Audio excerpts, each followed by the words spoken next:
Co prawda jesteśmy blisko połowy openingu 36 paczek Surging Sparks, a ja już rozglądam się za cenami przyszłego dodatku do Pokémon o nazwie Prismatic Evolutions. Ceny są strasznie wywindowane jeszcze w przedsprzedaży i zastanawiam się, czy będzie okazja je otworzyć. Kto wie, może kupię japońskie wersje, których jeszcze nigdy nie otwierałem i zobaczymy, czy oddadzą.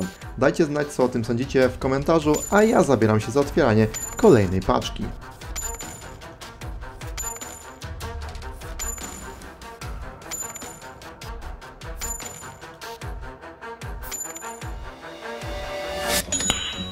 Nice. Kolejna paczka z dopem, więc zabieramy się za następny booster.